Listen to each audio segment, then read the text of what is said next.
Hello everyone, welcome back to my channel. This is Ankita और आज हम पढ़ने वाले हैं वात दोष। इसके पहले मैंने वात दोष पे कुछ वीडियो डाल रखी है, तो उसमें मैंने क्या क्या कवर करा है अभी मैं आपको शॉर्ट में बताती हूँ। उसके बाद हम आज का वीडियो स्टार्ट करेंगे, ठीक है।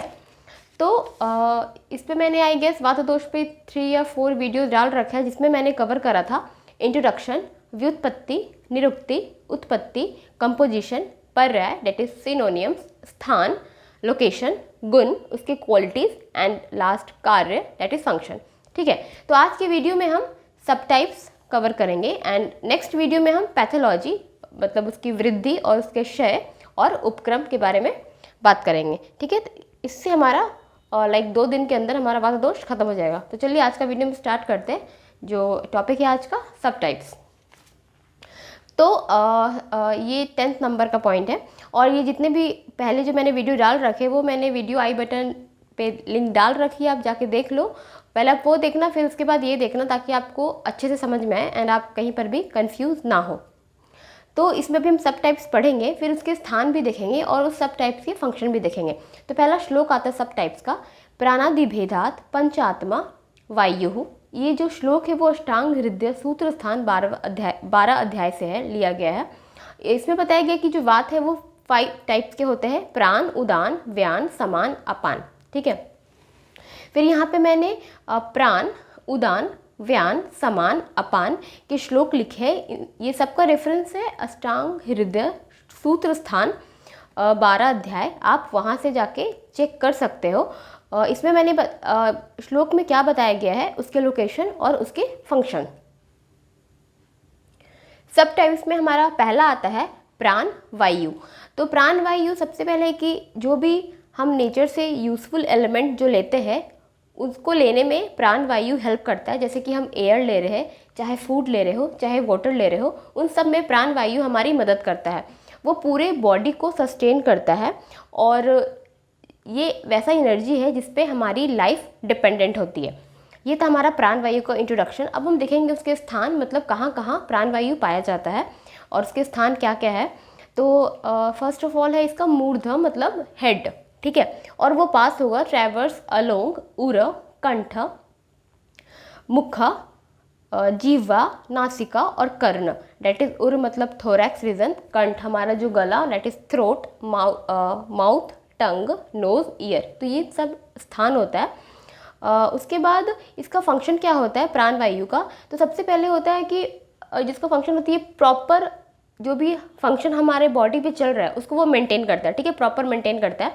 तो जैसे कि बुद्धि, हृदय, इंद्रिय, चित्त, जीवन, शवथु, उद्गार, निश्वास और अन्न प्रवेश, ये सारे जो फंक्शन होते हैं हमारे बॉडी में, इन सबको मेंटेन करता है। तो पहला आता है बुद्धि, मतलब इंटेलिजेंस।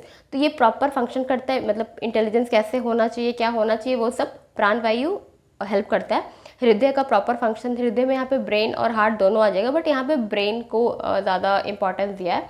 इंद्रिय, जो भी हमारे सेंस ऑर्गन है उसको प्रॉपर मेंटेन में रखता है। हमारा मन डेट इज चित्त, स्पिटिंग, श्वथु मतलब स्नीजिंग, उद्गार जो भी आप बोल सकते हो ढकार या फिर बेल्चिंग, निश्वास जो भी रिस्पायरेशन होते हैं, और अन्न प्रवेश डिगोलिटेशन, ठीक है।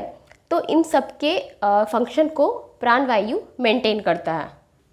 और हमें पता है कि जो प्राण वायु होती है उसका डायरेक्शन नीचे होता है। तो और यहाँ पे जो अभी हमने देखा ठीवन और शवथु, इन दोनों का डायरेक्शन ऊपर होता है। आप जब स्नीज करते हो तो ऊपर की तरफ करते हो, तो इन दोनों का डायरेक्शन जो अपोजिट होता है। तो इन सब की मदद से वो जो भी हमारा जो प्राण है उसका नॉर्मल पाथवे को ये क्लियर करता है। तो आप देख सकते हो कि ये प्रॉपर फंक्शन कर रहा है।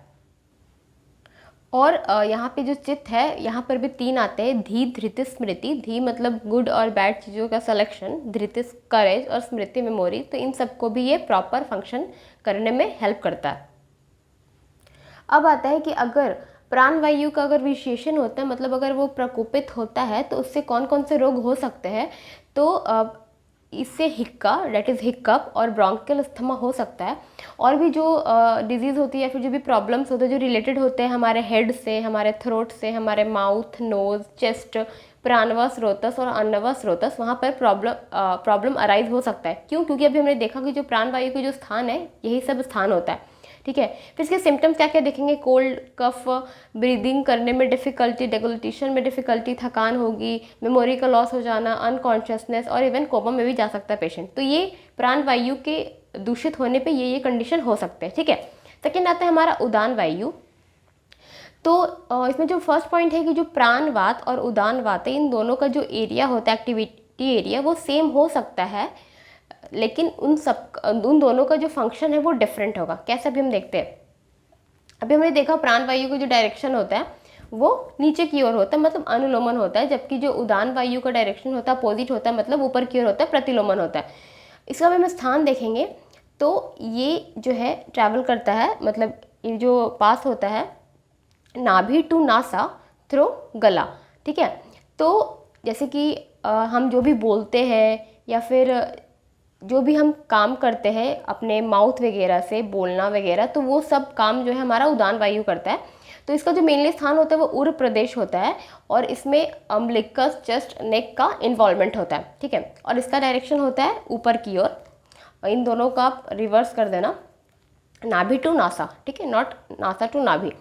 उसके बाद है इसके कार्य, मतलब ये क्या करता है। तो पहला तो है वाक प्रवृत्ति, जो मैंने अभी बताया कि ये बोलने में हेल्प करता है, प्रयत्न, एफर्ट करने में हेल्प करता है, ऊर्जा, एनर्जी में हेल्प करता है, बल, स्ट्रेंथ देता है, वर्ण, कंप्लेक्शन देता है, स्मृति, याद करने की शक्ति देता है। तो ये सब बेसिकली जो भी अभी हमने फंक्शन देखे वो उदान वायु की। तो आप देख सकते हो कि प्राणवात और उदानवात का मेनली जो स्थान है वो सेम है, लेकिन जो उसका डायरेक्शन है और उसका फंक्शन होता है वो डिफरेंट होता है।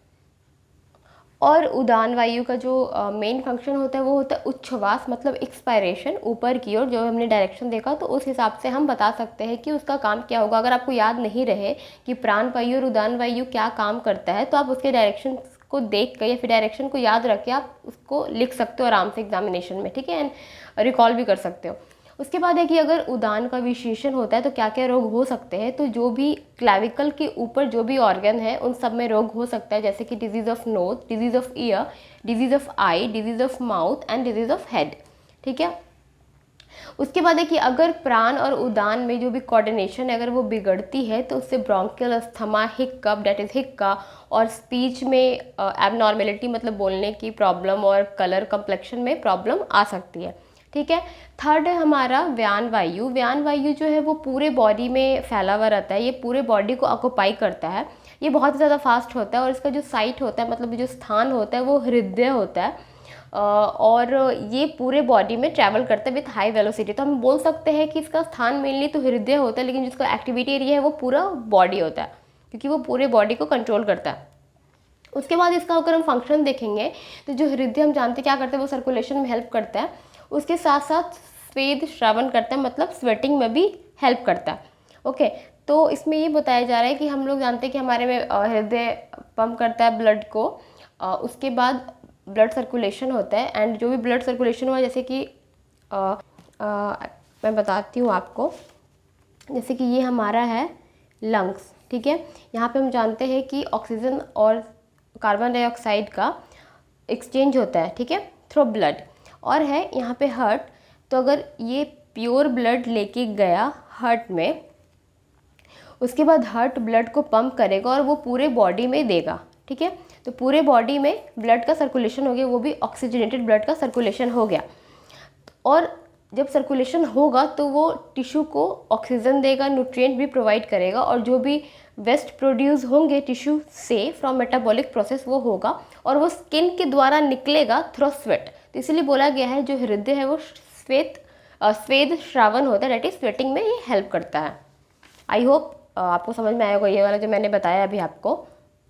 उसके बाद और भी फंक्शंस है लाइक व्यान वायु के, जैसे कि जो भी मोटर फंक्शंस है लाइक महाजव, जो भी रैपिड मूवमेंट होता है हमारे बॉडी में, गति, नॉर्मली मूवमेंट, अवक्षेपक, डाउनवर्ड डायरेक्शन, उत्क्षेप, अपवर्ड डायरेक्शन, निमेश, आईलिड का बंद होना, उन्मेष, आईलिड का खुलना, विनमन, लाइक ट्रांसवर्स डायरेक्शन, अकुंचन, कॉन्ट्रैक्शन, और प्रसारण, रिलैक्सेशन और एक्सपेंशन।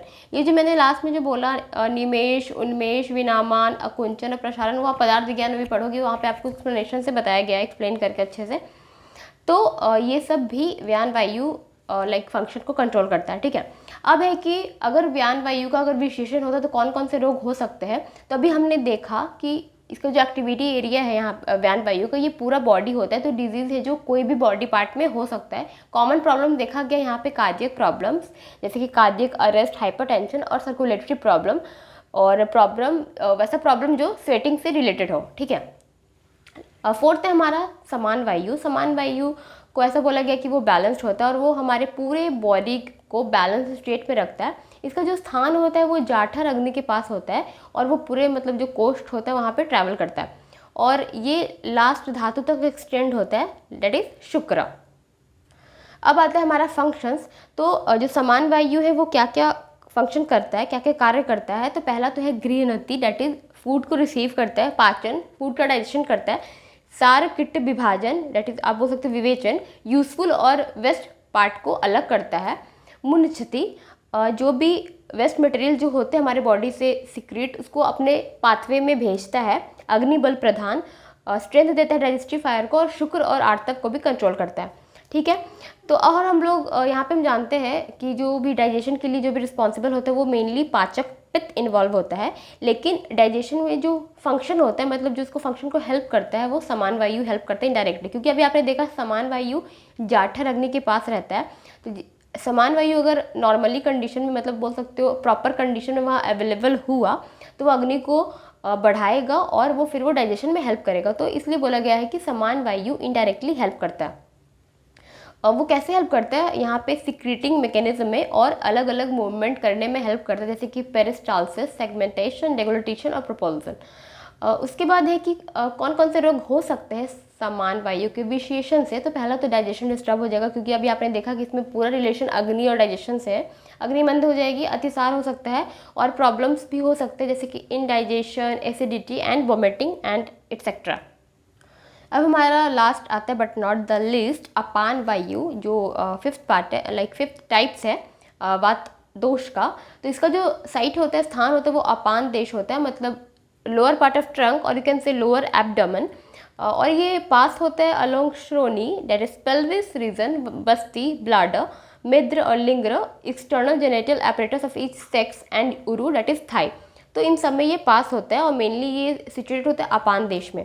अब इसका देखेंगे हम कार्य। तो ये जो कार्य है ये शुक्र को एक्सपल्सन करने में, दैट इज बॉडी से बाहर निकालने में हेल्प करता है, इजैकुलेशन में हेल्प करता है, मेंस्ट्रुअल फ्लो में हेल्प करता है, फिटस के एक्सपल्सन में हेल्प करेगा, मतलब फिटस को बाहर निकलने में, लाइक डिलीवरी के टाइम पे, डिफेकेशन में हेल्प करेगा, एंड यूरिनेशन में ये हेल्प करेगा।